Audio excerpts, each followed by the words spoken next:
Okay, here we are back from our break, and we've looked at India. I wanted to make a couple of comments about what we were talking about India. I closed with talking about the temple in Stafford, and I want to urge you, if any of you want to go to that, it's just absolutely magnificent. We talked about what is it made of. It's made of marble, mostly marble, and they imported everything from India. All the carving was done in India, and they brought it over and put it together like a jigsaw puzzle. So it's mostly made of stone, but it's made of stone and also marble, but mostly marble. It's just magnificent. And the other temple in Pearland is a different kind of temple that has statues of the various gods in it, and they dress the statues, and they have all of the rituals, the Hindu rituals in that temple. So I urge you all to go to it. We also had a comment about Indian numerals. They're usually called Arabic numerals. The reason they're called Arabic numerals is because the Arabs spread them all over the world that they traded in, but the concept of zero and the numerals we know as Arabic numerals are actually Indian, and they were invented in India. So now we're going to look at yet another of the very earliest civilizations, and we're going to move farther eastward and look at China. So if we can go to our screen here, we're going to look at Lecture 8. We're going to look at China, 3 ways of thought. Okay, we had divine reality in India. In China, we have something different. It's not so much religion as it is ways of thinking. Okay, China, 3 ways of thought. And today we're going to look at the 2nd millennium BC and the beginning of the Shang and Zhou monarchies. Okay. Again, moving eastward, the area of China you can see on this map in yellow is the region where China began. And like the Middle East, we looked at Egypt and Mesopotamia. They began on rivers. Indian culture in Harappa and the Ganges, it began on rivers. And in China, the civilization also began on a river. Okay, and so it's in the north of China, which is really interesting, and we'll see why. This is one of the questions I have for the midterm exam about why civilizations actually are born in the regions they're born in. And what have we seen in the regions we've looked at? Can you think of anything in common that all of these places have? If we look at our map, if we look at, well, we can't really count Egypt, but Mesopotamia, Harappa, the Ganges River Basin, what do they have in common? Yeah. But they're in between rivers? They're on rivers, but are they nice rivers? No. Only in Egypt do we have a nice river. And we're going to see in China, this is a mean river. Just like the rivers in Mesopotamia. It's not a nice place. It's the strangest thing that the civilizations begin in very rough places that are very difficult to live in, except for Egypt. Egypt is the only one that grows in a benign climate that's helpful. Okay, so here we're going to look at a wild rivers and wild weather in the north of China. Okay, and here is our map of Asia, our physical map of Asia, and you can see the river in the north of China. This is the Yangtze River in the north of China, and this is where it begins. Okay. Am I getting them mixed up? It's the Yellow River in the north of China. Okay. And here we see China and the river systems. If you can see the mountains and the rivers of China in the beginning of it.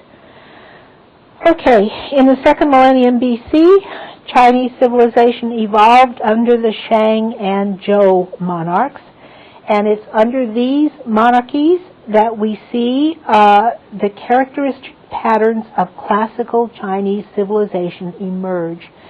It spread out south and westward. The Yellow River system was the basis of the cities. the specialization of labor, government, and writing. And China developed largely independently of the Middle East and the Indus River valleys. And let me go back to that. No, I'm going forward or backward. That's backward. Let me go back to that river system in the north. This is, I'm getting them mixed up, the Yangtze or the Yellow. I think this is the Yellow River in the north. And this is where it began. All right. And here's a physical map and the geographical map with all the mountain ranges. If you look at China, China is isolated by formidable natural barriers. The Himalayas are to the southwest, and you see the Himalayas there that separate China from India. The Pamir and Tian mountains are to the east, or to the west, and the Takhlar and Maikan desert is also to the west. The Gobi Desert and the Mongolian steppe are to the northwest, in the north of those river systems, and the Pacific Ocean is to the east. And the East Asian subcontinent is covered with mountains. Okay, here is a region where China is, where overland travel and communications are very difficult, because what we have are a series of mountains and deserts. But this is why the Chinese civilization grows up on the river. The great river systems of eastern China facilitate internal movement from east to west. And the two rivers in China that where civilization grows are the Yellow River and the Yangtze River and their tributaries. Okay. The Yellow River system, and here are these mountains I mentioned before, the Yellow River system in the north, the Himalaya Mountains and the Pamir and Tian Mountains to the west. The Takhla-Maikan Desert is also to the west. The Gobi Desert and the Mongolian steppe is to the northwest. The Pacific Ocean is to the east, and then we have the high plateaus of Tibet, Xinjiang, and Manchuria surrounding the Chinese area. Okay, and here we have this map again. The yellow part are deserts. All right. And these are the different regions of China. Inner China consists of the eastern river valleys where intensive agriculture and population growth take place, and these are on the river systems. Outer China is the Mongolian steppe, where the deserts and oases of Xinjiang and the high plateau of Tibet are formed. And there we have sparser populations with different forms of livelihood. We can divide China into climatic zones. In the north is dry subarctic Manchuria, and that's the yellow region, which is almost a desert. It's subarctic, it's frozen, the frozen north. In the extreme south, it's subtropical, and there are forests and tropics to the south. That's the purple region on this map, again with rivers, the main region there. And the red portion is Tibet, which is a high mountain plain. And the green area here is where China actually begins. This is the region where civilization began to grow in China. There are rich variations in plant and animal life in all of these zones. It's very different. There's a huge distinction between the north and the south. In the south, you have monsoon rains in the summer months that makes it tropical and makes it very lush and very productive. In the north, you have more erratic weather and restricted moisture. It's much drier in the north. Early history began on the northern plains, and it's a very demanding environment. It's a very difficult place. And it's in the north, in this green region right here on this map, where the technologies, political traditions, philosophical and religious views developed that were the hallmark of China. And this region is called the Wei River Valley. It's spelled W-E-I, and we're going to return to the Wei River Valley again and again, because this is the birthplace of China, and over again, the innovations that mark Chinese life are springing out of the Wei River Valley. Okay. In the 4th millennium BC, in the Yellow River Valley, again the Wei River Valley and the Yellow River, we see an accumulation of loess or silt in suspension in water, and this is what enabled agriculture to appear in the Yellow River Valley, because the loess or the silt, every time the river flooded, it was deposited on the land, and this fertilized the land and made it very fertile and a good place to farm. The forests were cleared around this region, but the Yellow River was not a nice river. It was not a friendly river like the Nile River. It was more like the Tigris-Euphrates. It was prone to devastating floods, horrible floods, that necessitated building earthen dikes and channels. And so the Yellow River had to be tamed. You had to build channels, you had to build dikes, you had to control that river. And it was the challenge of this wild river that stimulated the growth of civilization in China.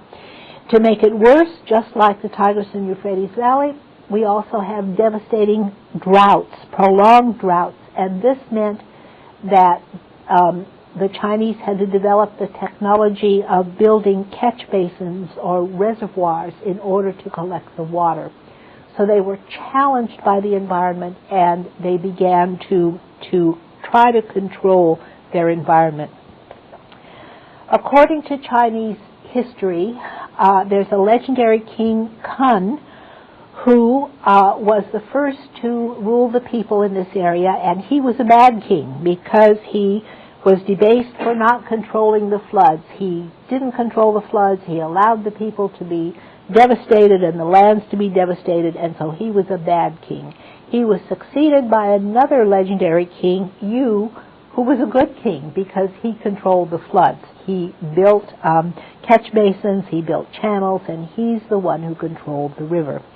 The crops that were grown at first in the beginning of China were the staple crops of millet, wheat, which may have come actually from Mesopotamia. There seems to have been some contact.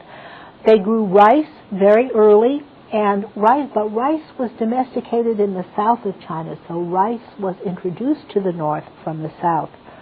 Rice cultivation was particularly difficult because it required the coordinated efforts of large groups of people. The first civilization began in the Shang period, 2000 BC to 1027 BC, and this is a little bit later than Egypt and Mesopotamia. What is the date when Egypt and Mesopotamia began? Anybody remember the date when the civilizations began there? When was the Epic of Gilgamesh written? That can help you.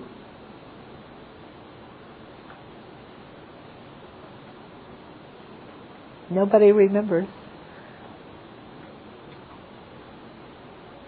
3000 BC. Okay. So China began about 1,000 years after Mesopotamia. Okay.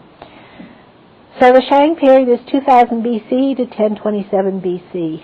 The Shang were, in fact, contemporary to the Aryans in India, so India and China began at about the same time, okay? And the Chinese are similar to the Aryans because they were originally nomads, and remember that the Aryans who founded India came into the region as nomads. They were Indo-Europeans as nomads, and the Chinese were nomads. They were not Indo-Europeans, but they were nomads. Okay, they were their own kinds of nomads. They were warlike. Most nomads are warlike and warriors. And the Chinese rode horses, and they used chariots, and they used bronze. Okay, so they have that in common with the other nomads that we've looked at, which are the Indo-Europeans, and one branch of them, the Aryans. Okay. They were unlike the Aryans because they had strong kings. And remember that the Aryans and the Indo-Europeans had elected kings who were not very strong. They could be deposed. The Chinese were different. They had strong kings.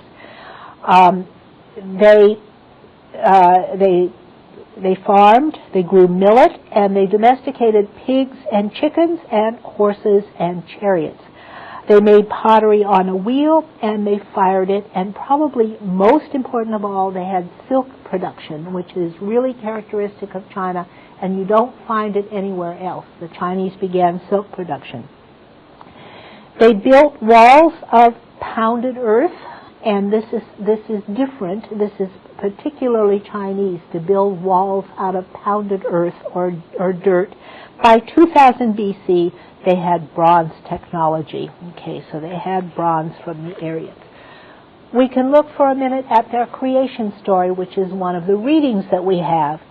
And I've summarized it here for you. According to the Chinese creation story, Pan Ku was a giant who awakes in the midst of chaos. And so, like the Mesopotamians, they see reality, the universe, as utterly chaotic. Okay, Pan Ku stood up in the midst of chaos, and he grew for 18,000 years.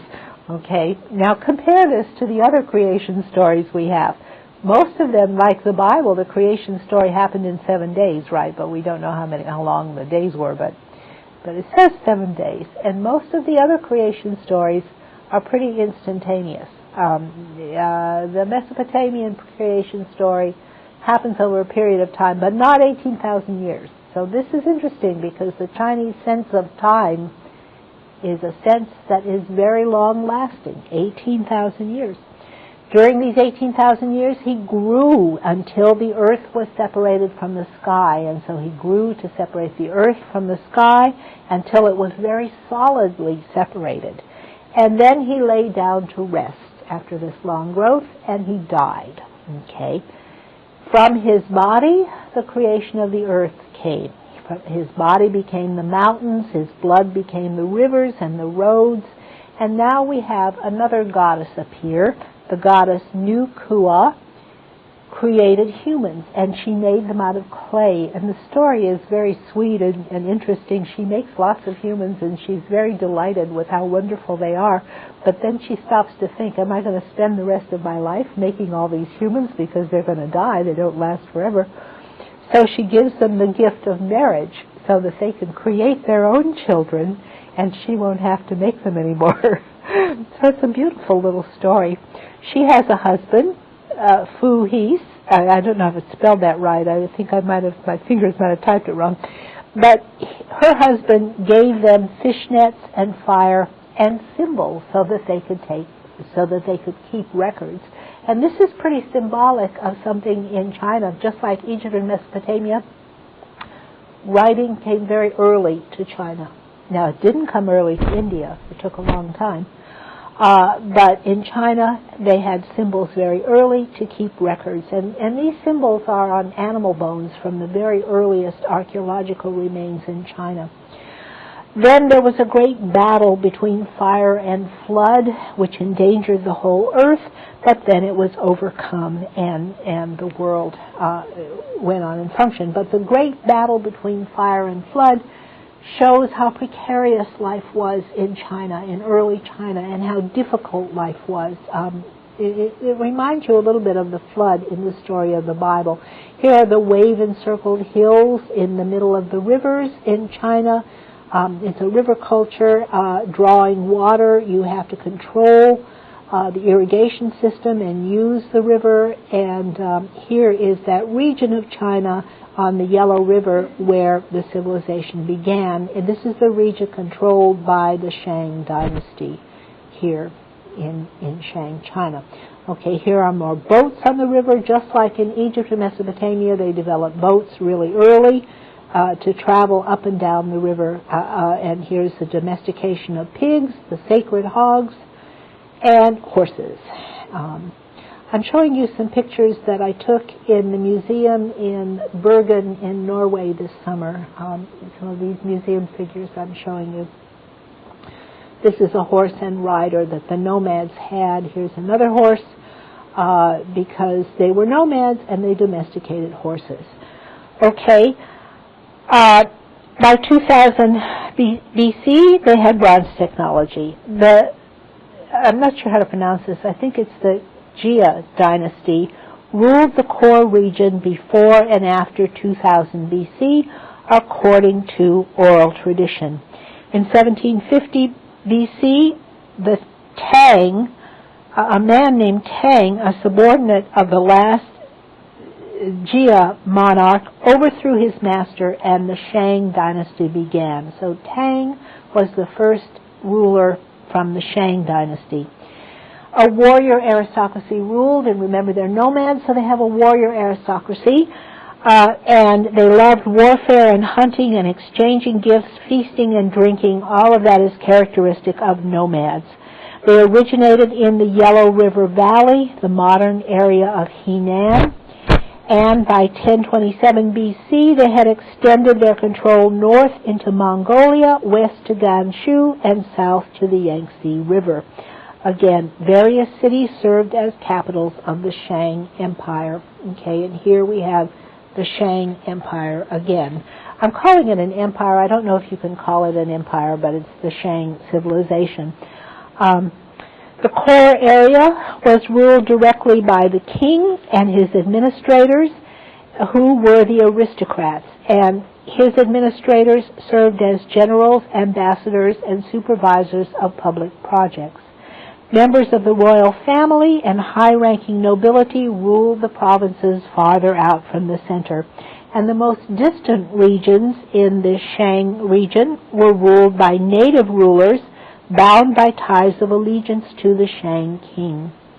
The Shang king was often on the road, traveling around to the courts of his subordinates and people who ruled in the provinces of the area, and military campaigns were frequent. And this provided the warrior aristocracy with a theater for brave action and yielded plunder. So it's a warrior society, and they were constantly fighting wars with all their neighbors. The neighbors they fought with were the nomadic people of the steppes and the deserts, the area of the west and the area of Mongolia, and they called these people barbarians. Okay? Anybody who was not a Shang was a barbarian. Okay. Periodically, they were rolled back, the barbarians were rolled back and given a reminder of Shang power, and large numbers of the barbarians were captured and enslaved. So slavery was practiced in early China quite early among us. And I think we've seen that in most of the cultures, slavery was practiced at some early stage. In Egypt, it was a long time coming, but in all the other cultures we've looked at, slavery was practiced. Networks of trade sprang up across China, and the trade goods were mostly jade, ivory, and mother of pearl were the most trade goods. And so here, this is the Shang area where this was carried on. The Shang ideology of kingship centered around Shangdi, who was their chief god. Shangdi was the supreme deity, and the king was the intermediary between Shangdi and the people. The kings presented themselves as indispensable intermediaries between their people and the gods. So they were the bridge between the gods and the people. And the kingdom was the center of the world. China was the center of the world. In spring, there was a ritual mating of the king with fertility spirits, and a surrogate for the king performed nude dances that symbolized the union of the king with the fertility gods, and then the surrogate was burned alive. Okay, and once again, human sacrifice. We find it in every culture that we look at. The early Chinese, the Shang dynasty, was preoccupied with rituals and oracles and sacrifice. Oracles are foretelling the future, okay, and sacrifice was widespread. The people who were sacrificed were war captives and servants who were buried with the kings as it's just exactly like the pyramids in Egypt. Remember that when the pharaoh died, servants and animals and all the goods that they needed were buried in the original pyramids with the pharaohs. And the same thing was done in China. They were buried with the deceased Shang rulers and the major officials. From the very beginning of Chinese culture, they worshiped the spirits of their male ancestors. And so we have ancestor worship appearing very early in Chinese history. They believed that their ancestors were intensely interested in their descendants and had special influence with the gods, and they used divination or fortune-telling to ascertain the will of the gods. Court rituals included sacrifice to the gods and the ancestors to win divine favor, and burials of the kings also entailed sacrifices of animals and humans. Noble officials of the court, women, servants, soldiers, and prisoners of war were all buried with the kings, human sacrifices. Okay? They possessed bronze very early. They were nomadic, and so they had that metalworking. Bronze objects were a sign of authority and legitimacy, and they were confined to members of the elite. Only the elites could use bronze. The poor people could not. The peasants had to use stone tools, and bronze was used for weapons and ritual, the primary purpose of the state. Bronze foundries were located outside the walls of the main cities, and the artisans who worked in bronze enjoyed a comfortable lifestyle. They had privileges because they could work the bronze. Bronze was used for weapons, chariot fittings, musical instruments, and ritual vessels. They had horse-drawn chariots, and they domesticated the water buffalo very early. But perhaps the most important invention in the early Shang period was pictographic writing that combined with phonetic symbols for the sounds of syllables. And there were hundreds of signs within the Chinese writing system, literally hundreds of signs. Writing was the hallmark of the educated elite class, and that persists to this day, and the writing system persists to this day. Here are some Chinese symbols, the pictographic writing.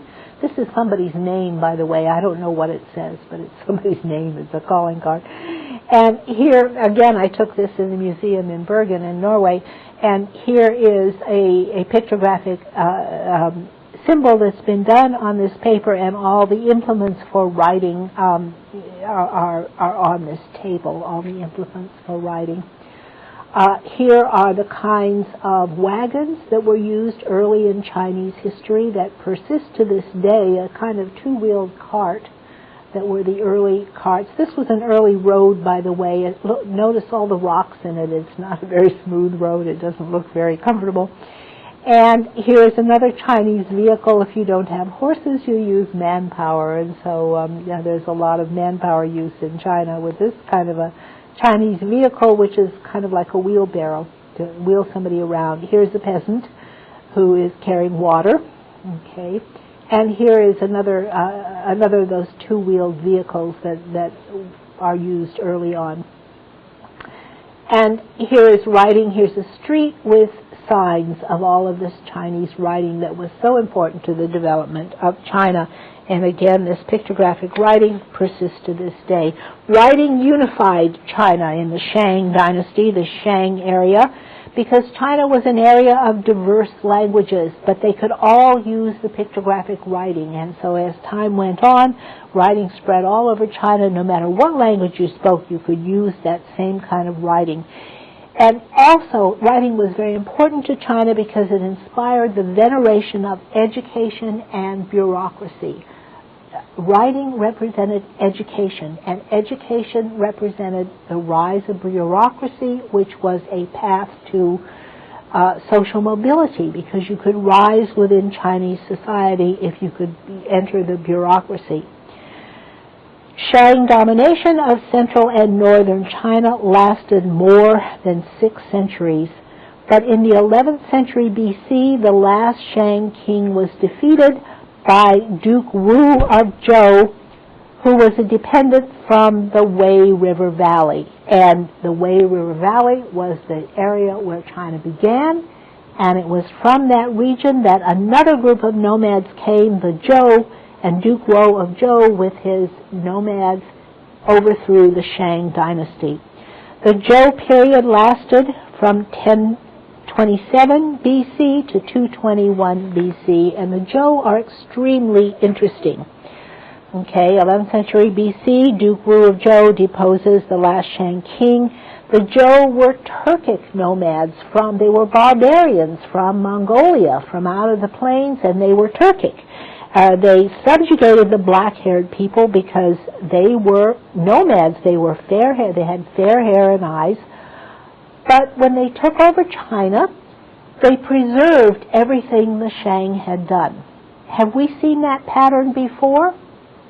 Where? You're shaking your head yes? Tell us where we saw it before. In Sumeria. Yes, in Sumeria. The Assyrians conquered that. The Akkadians first, and then the Assyrians.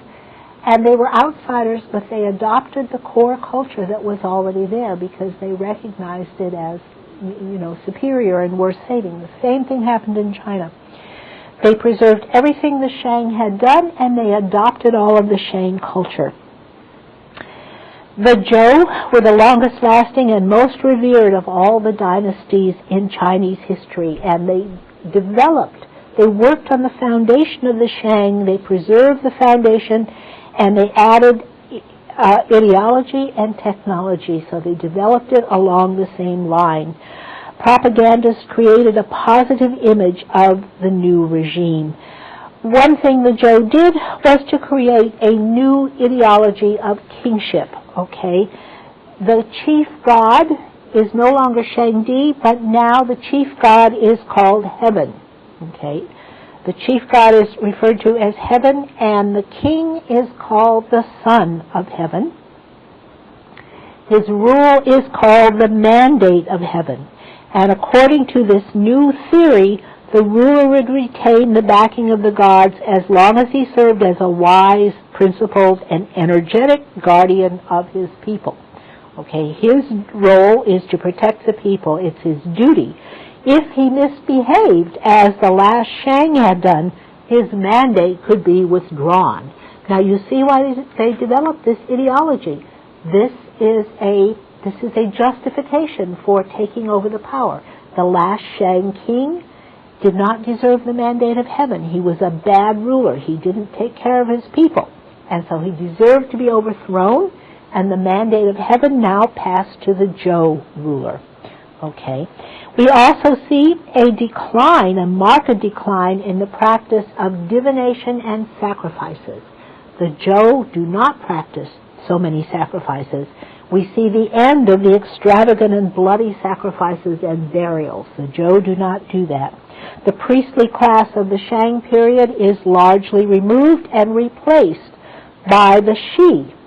This is a class of scholar administrators. So the priests are overthrown, and now administrators and scholars take over the government. And the result is a separation of religion from political dealings. In the Shang period, religion dominated all. In the Zhou period, we have a secularization, and we see politics separated from religion, something different. This allowed China to develop important secular philosophies, and so we see this secular turning very early in Chinese history that is going to be the wave of the future in China. China is going to not be religious like India. It's going to be very secular in its development. The 11th through the 9th century BC we call the Western Zhou Era. Okay, and I have a map here. This is the Zhou era, and it's practically the same region as the Shang era. Okay, it's practically the same region. It's a little bit larger. It's green, where the Shang was red. Okay, the former kings cultivated their virtue. We have a sophisticated administrative apparatus developed. A series of capital cities are built with pounded earth foundation and walls. Again, this packed earth again, which the Shang had done, and now the Zhou take over and they use it. The major buildings all face south, and this is the beginning of the Chinese fascination with orientation of structures. The former kings cultivated their virtues.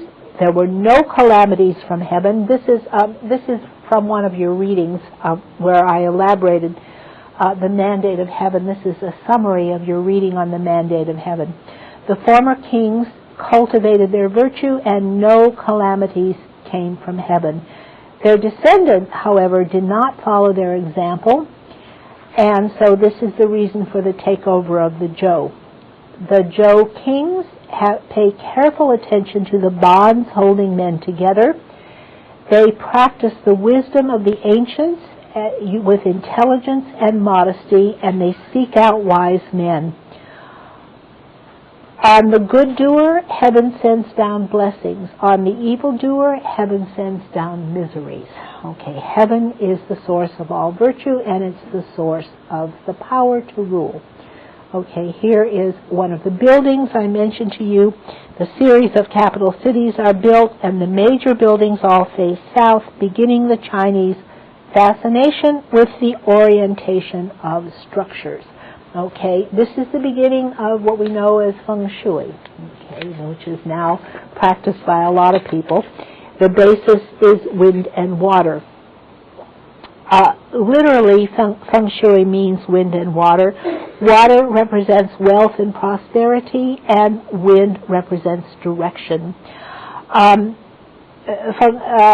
It originated when Lao Shu saw a turtle coming out of the water with a magic square on its back.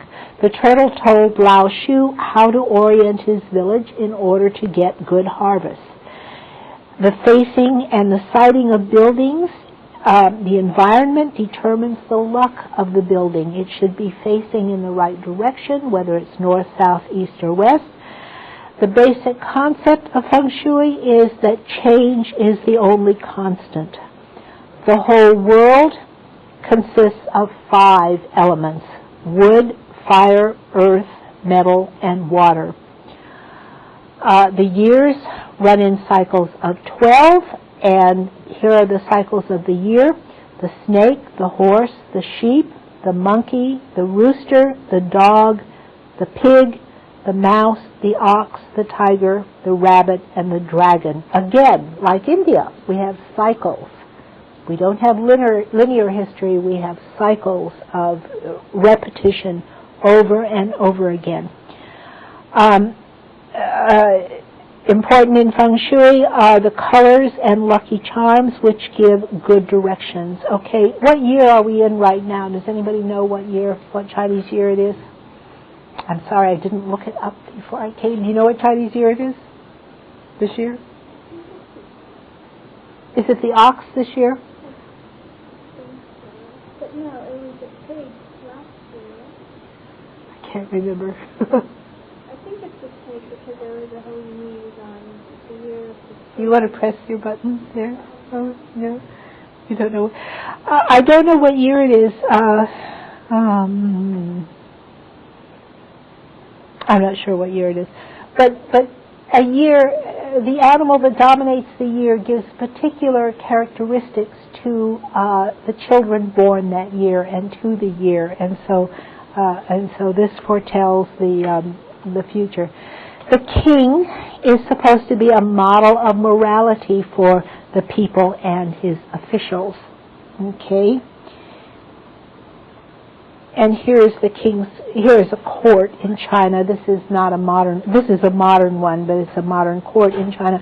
The king is supposed to be a model of morality and fairness and concern for the welfare of his people, and imperial officials are expected to follow this pattern.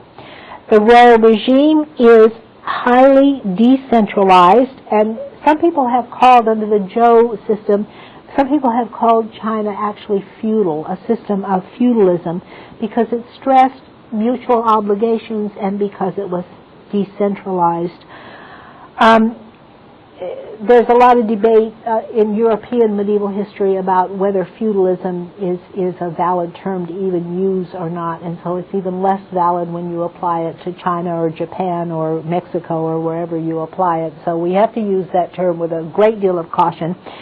But we do note that the Zhou kingdom was highly decentralized, and it stressed mutual obligations, bonds of allegiance between the rulers and his governors.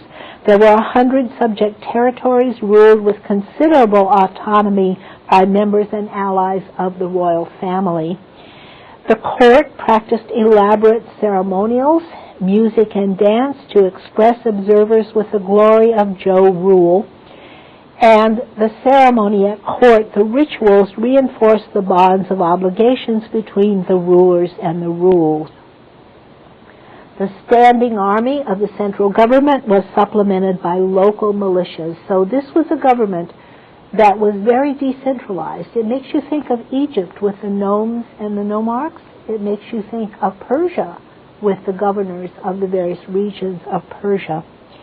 Meanwhile, the Shi bureaucracy began to grow in China, and by 800 BC, the Zhou power began to wane. And what happened was local rulers began to operate more independently, the central government became weaker, and local governments began to war among themselves.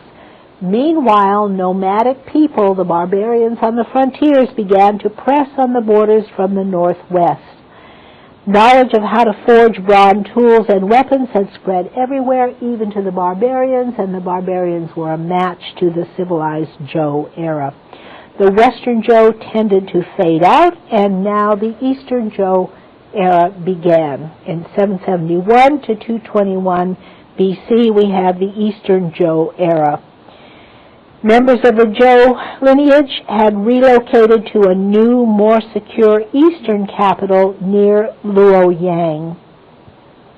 They continued to receive at least nominal homage from the powerful, but we have a lot of political fragmentation happening.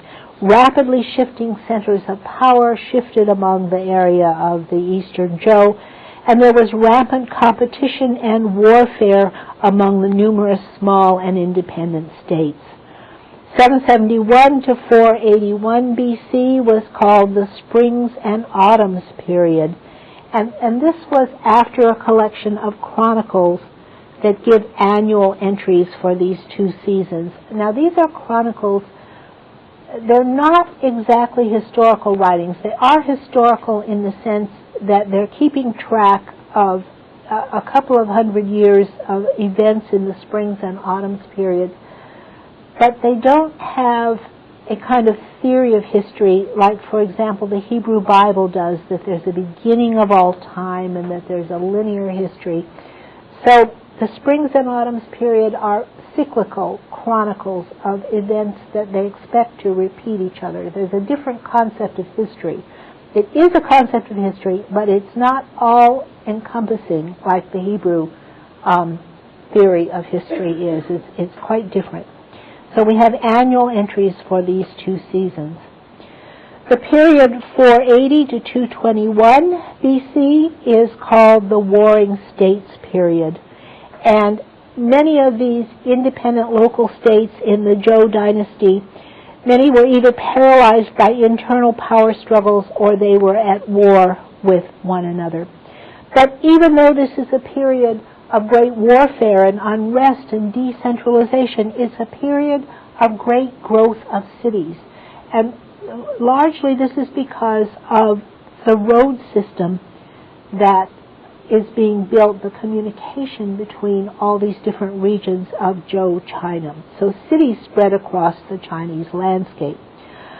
Long walls of pounded earth are built around the cities. These are the ancestors of the Great Wall of China, and they're also built around the kingdoms to protect the kingdoms from their neighbors and the nomads. So before the Great Wall of China, you have individual walls around limited areas, again, to try to keep out the barbarian invaders. By 600 BC, iron began to replace bronze, and the forging of iron was learned from the steppe nomads who were in the region of Mongolia, and also they learned to put fighters on horseback at about this time. In each of the states, bureaucrats expanded in number and function. So from the very beginning of Chinese history, we have a growth of an elaborate bureaucracy. Codes of law are written down very early, and taxes are collected from the peasants directly. People's lives are regimented and regulated by the great rituals of the court. the ruling class justified its position and steered toward right conduct by claims to high moral standards. The justification for their rule is that they have high moral standards.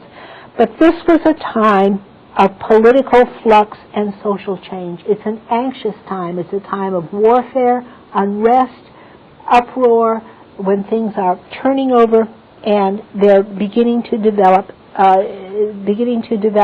some of the customs that are going to be characteristic of China. And it's in this time of uproar and unrest and confusion that a great personality appears, and this is Confucius.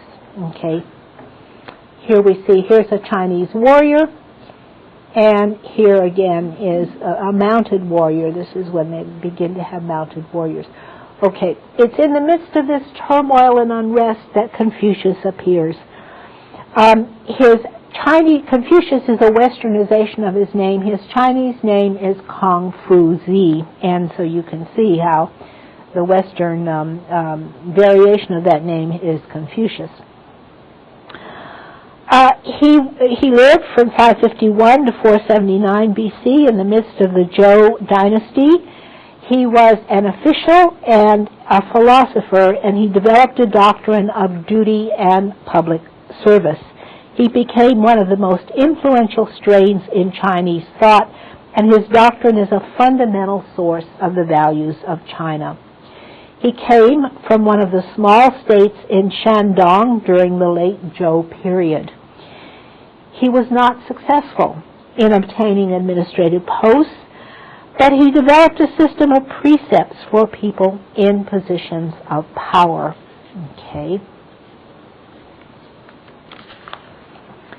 He started with two assumptions.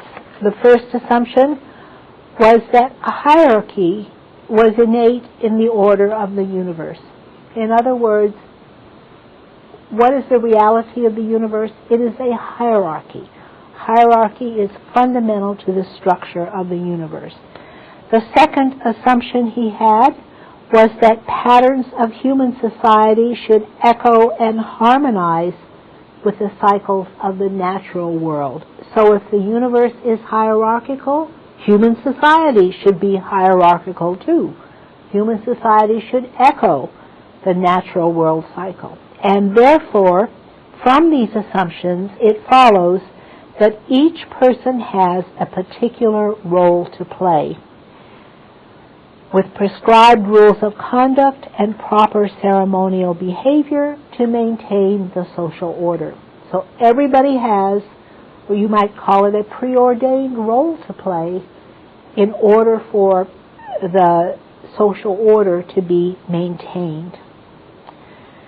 People are guided to the right path through education. How do we learn what our role is? It's through education, and also through imitation of proper role models to gain self-improvement. Okay, so we learn our roles through education and through following proper role models. Government exists to serve the people, not the king. The government is to serve the people, and the administrator or ruler gains respect and authority by displaying fairness and integrity and benevolence, avoidance of violence, justice, rationalism, loyalty, and decorum. Okay? He aimed to affirm and maintain the political and social order by improving it. Is this a religion? How would you classify this system that Confucius is advocating as a way to rule society, as the right way to rule? Is it a religion?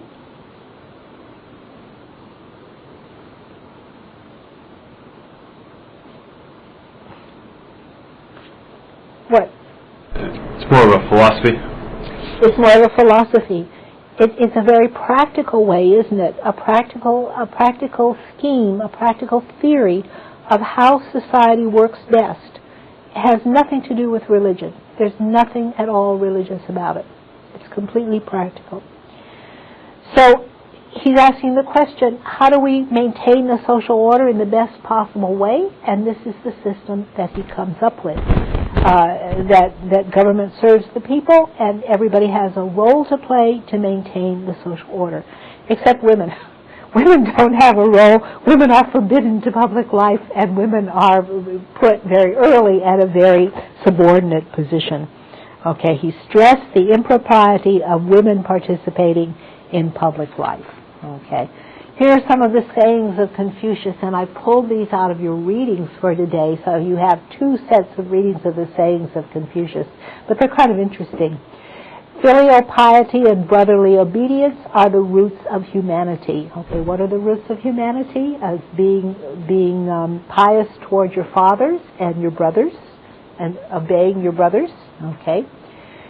Serve your parents according to the rituals, and this is both in life and in death, so that you serve them according to the rituals. You take care of your parents in life, and you take care of their burial in death. Gentlemen are truthful, righteous, and modest, and you have to be a gentleman in order to be a good bureaucrat and administrator. Good governors are reverent, dutiful, economical, virtuous, upright, and if they fill these roles of being all these things, then the people will be obedient, reverent, and loyal. In other words, the governors are like role models for the people. To live among humane men is beautiful. So being humane, being kind, being generous to people. If you bend your mind on humanity, you are free from evil. What you do not wish for yourself, do not impose on others. Okay, treat others as you would be treated yourself. So these are some of the sayings of Confucius. Now, except for women. These only apply to men, right? Okay, here's a temple of Confucius in Canton. And here are some women, okay. He stressed the impropriety of women participating in public life. And let me read to you his conception of a woman's duty. A woman's duties are to cook the 5 grains, heat the wine, look after her parents-in-law, make clothes, and that is all. She has no ambition to manage affairs outside the house. She must follow the 3 submissions. When she is young, she must submit to her parents. After her marriage, she must submit to her husband. When she is widowed, she must submit to her son. So quite early in the Zhou period, we have the subjugation of women in China. Women of the lower classes may have been even less constrained, but here are the women of the upper classes. They're very, very constricted in their lives. Here are some lower class women who do the kind of work. They're sorting tea in this, and they do menial work, but so they may have been freer actually than the aristocratic women. Here is the Book of Songs. This is one of the readings that you have for today, and some comments on women and ancestors. The wagging tongues of women are the instruments of our decline. Disorder does not come from heaven, but is the spawn of women. You can neither teach nor instruct women. No woman serves the public. A clever man builds a city, a clever woman tears it down. Okay, so those are the comments on women in the Book of Songs, which is a Zhou reading. Okay, now here are some comments from the Zhou Book of Songs on ancestors. Insult not the august ancestors, and your descendants will be secure. Endless are the blessings of the glorious ancestors. So this is quite early in Chinese life, that ancestor worship, ancestor respect, and the subjugation of women are another of the characteristic Chinese developments. Here's a marriage procession. Marriages were arranged by the parents, and the bride left home to live with her husband's family, and there she had to prove herself.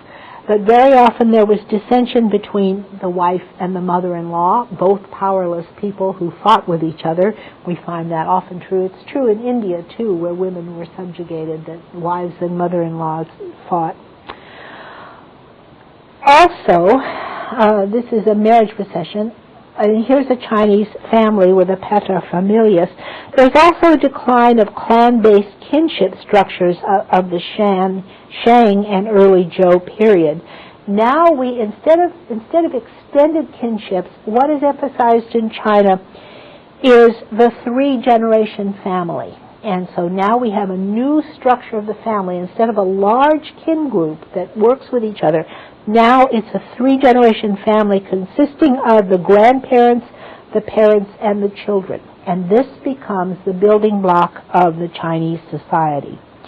At the same time that we see the family group smaller and more compact, we see the emergence of the concept of private property. And so these families, instead of having a kin group, a large kin group where there's communal owning and communal interest, now we have private interest controlled by a smaller family.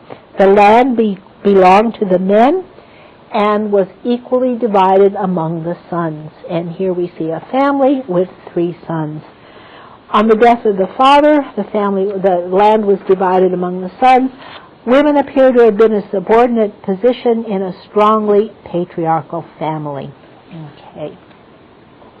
So this is the family structure. Now let's turn to religion. The religion changed too under the Zhou.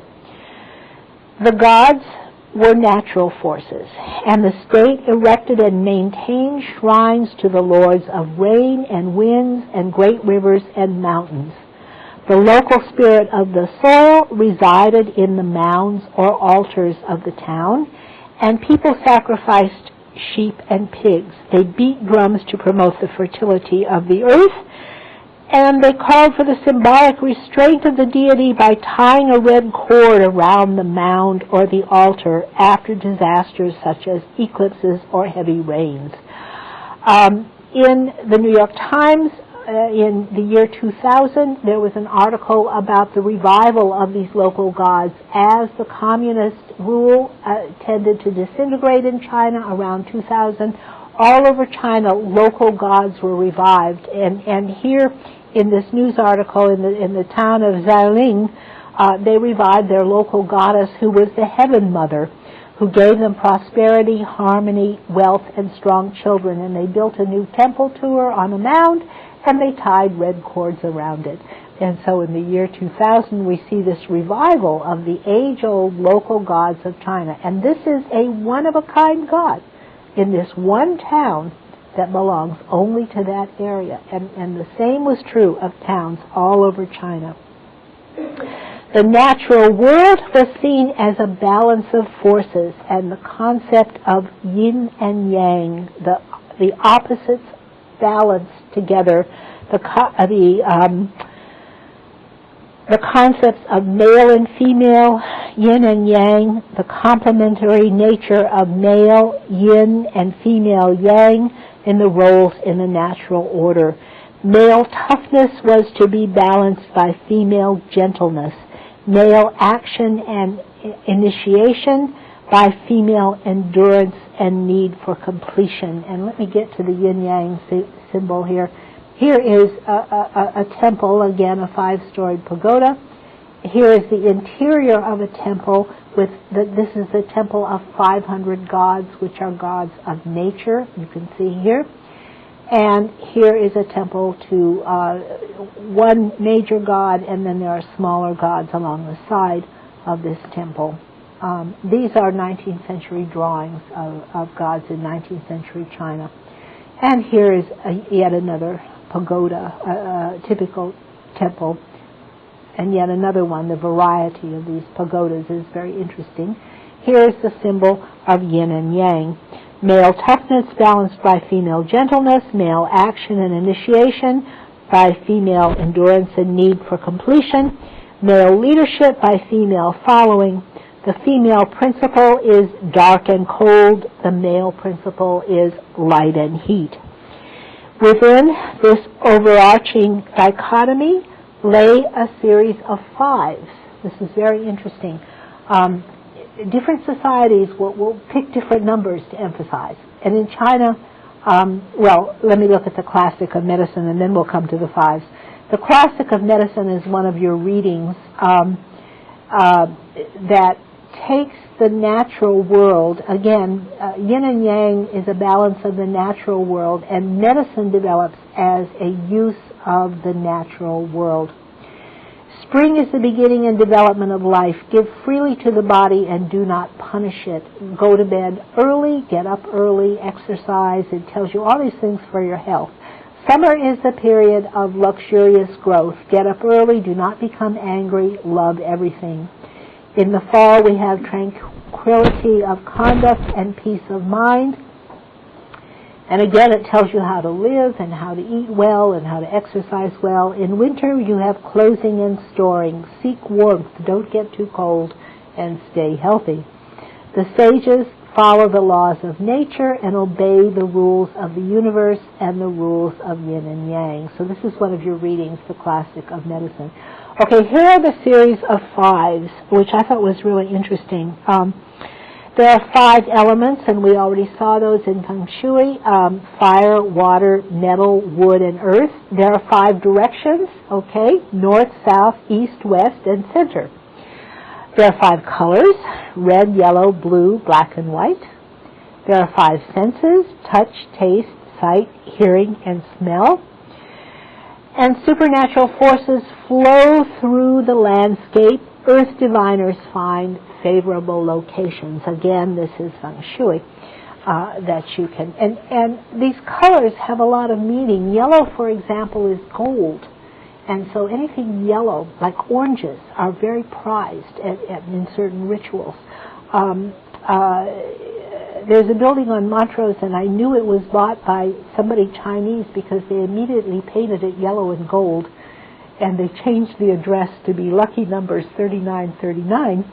And so this fits perfectly in Chinese culture. So all of these have a particular meaning. Okay, here are some Chinese exorcising spirits. Supernatural forces bring good and evil fortune, and they're flowing through the landscape. And here we have exorcising spirits.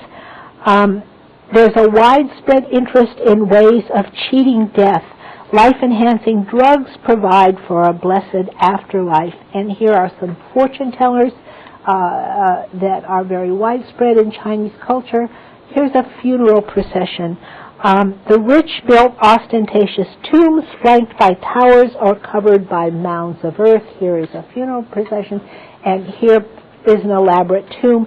And now you have a change in the society. Remember that the Shang practiced human sacrifice and buried lots of people, killed lots of people and animals and buried them in the tombs. Now you see a change in the Zhou. They build these elaborate tombs, and they fill them with things they would need in life after death. They fill these tombs with gold and silver and furniture. At first they put servants in them, but later they put statues.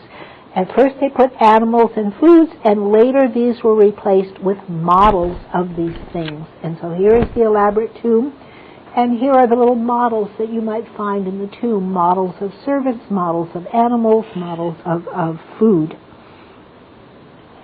And here are some more of these models. Only men were allowed to conduct the rituals and make offerings to the ancestors. Women helped to maintain the ancestral shrines in the household, but fathers held authority over women and children. All the marriages were arranged, and the father sold the labor of family members. A man was supposed to have only one wife, but he was permitted additional sexual partners. He could have as many concubines as he wanted. This is reviving in China today. I've read some stories in the New York Times about the revival of concubines. It's interesting in this society. Marriages are important, though, to create political alliances, and the groom's family offered a substantial bride gift to the family of the bride. A man whose wife died had the duty to remarry to produce male heirs and to keep alive the cult of the ancestors. Widows were under pressure not to remarry as a proof of devotion to their former husband. And here is seated is a noble woman with her servant who is standing. Here is a mandarin who would be like the paterfamilias of the family. And here again is our family. The Chinese family included not only the living, but also the ancestors. They believed their ancestors maintained an ongoing interest in the living members, and people were careful to consult, appease, and venerate their ancestors.